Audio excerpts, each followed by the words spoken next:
Masih semangat? Tetap semangat. Oke, terima kasih.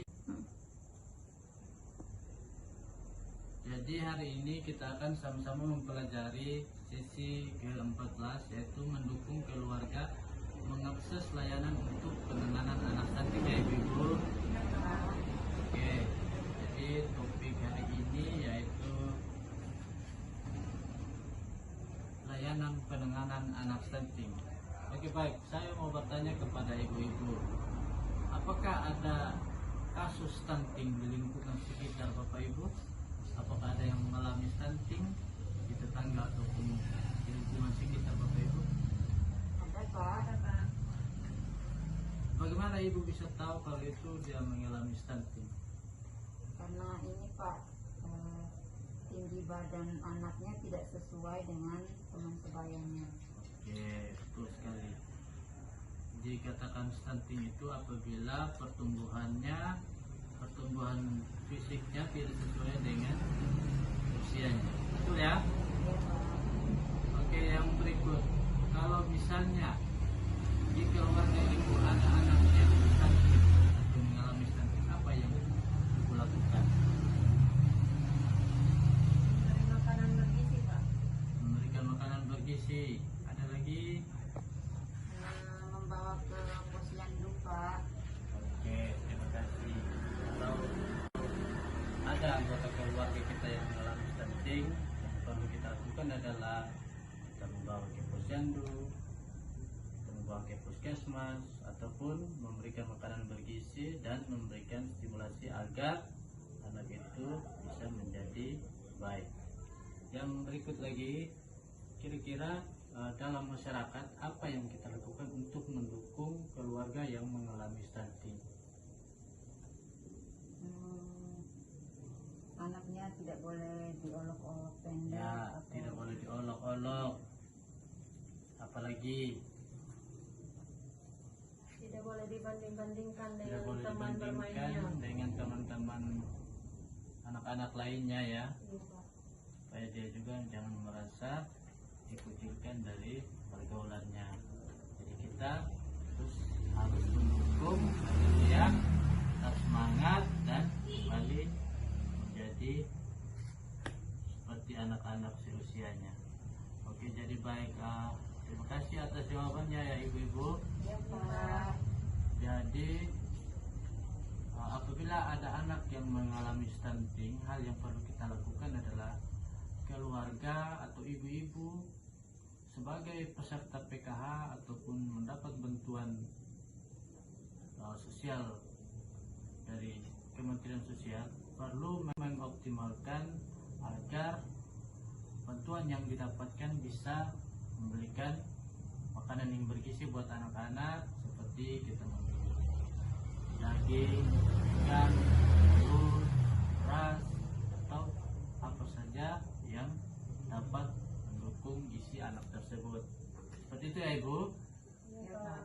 Terus Ibu juga harus memberikan stimulasi secara terus-menerus, baik itu dari ibu, bapak, ataupun keluarga yang lainnya, agar anak ini dapat menjadi baik seperti anak-anak yang seusianya atau anak-anak normal lainnya, seperti itu ya. Oke, yang berikut saya ada di sini namanya peta jenis sumber daya lingkungan ya Ibu. Jadi Ibu boleh tunjukkan atau pilih mana-mana saja yang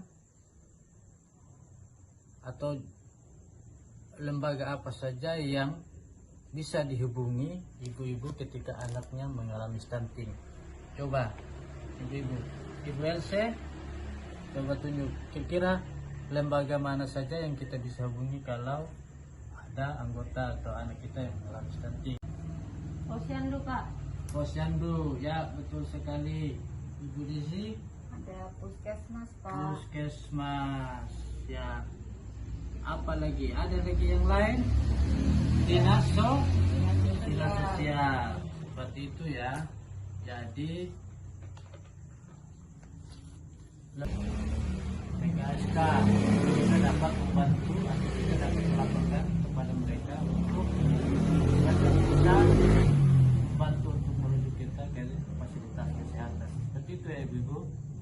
Siang Pak pendamping. Selamat siang Ibu, mari masuk. Silakan duduk. Iya Pak pendamping. Bagaimana kabarnya? Begini Pak pendamping. Saya punya anak ini sudah umur 3 tahun. Ya.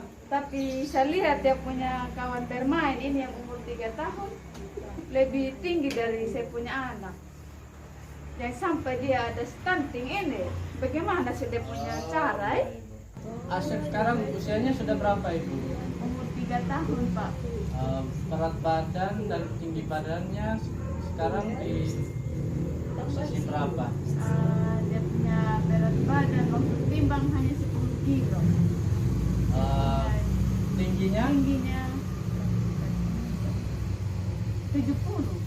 70 cm. saja, iya. Oh, begitu ya. Kalau dilihat dari tinggi badan sama berat badan, Asep ini sudah dinyatakan mengalami stunting ya Bu ya. Karena tinggi normal untuk anak seusia Asep ini harusnya 90 sampai 100 cm. Terus berat badan untuk usia Asep ini normalnya 11,5 kg sampai dengan 17 kg. Jadi Asep ini sudah dinyatakan stunting. Jadi Ibu sebagai orang tua dengan adanya bantuan PKH, Ibu harus lebih mengoptimalkan bantuan PKH untuk memenuhi kebutuhan gizi dari Asep ini dengan membelikan dia makanan yang bergizi, yang bernutrisi seperti kita membeli daging, telur, atau dengan ikan, buah-buahan. Terus juga orang tua atau ibu harus secara terus-menerus memberikan stimulasi kepada Asep agar Asep ini dapat bertumbuh dan berkembang seperti anak normal lainnya ya Bu ya. Terus juga yang berikut, ibu harus membawa Asep ke fasilitas kesehatan seperti puskesmas atau posyandu untuk berkonsultasi dengan fasilitas tenaga kesehatan agar kondisi Asep ini bisa membaik atau sepertinya tidak stunting seperti itu ya. Oke baik ibu-ibu, sebelum kita mengakhiri pertemuan kita hari ini perlu saya ingatkan kembali ya ibu-ibu, lembaga-lembaga mana saja yang perlu kita datangi atau kita hubungi bila ada anak stunting di lembaga atau seperti sampai di kelurahan itu ada ketua rukun tetangga atau RT, posyandu, puskesmas desa, karang taruna atau pendamping sosial, pekerja sosial atau relawan itu untuk di desa. Terus yang di kecamatan ada kantor kecamatan, puskesmas atau TKSK, ada juga pendamping sosial tingkat kecamatan dan pekerja sosial lainnya yang ada di kecamatan. Begitupun di kabupaten, di dinas sosial, rumah sakit, sekretariat PKH dan pekerja sosial yang ada di kabupaten itu yang menjadi rujukan kita apabila ada anak-anak yang mengalami stunting. Kita bisa datangi atau hubungi rujukan layanan yang saya sebutkan tadi. Seperti itu ya Ibu. Iya Pak. Oke, terima kasih banyak. Semoga pembelajaran kita hari ini bisa bermanfaat untuk ibu-ibu sekalian. Terima kasih. Salam.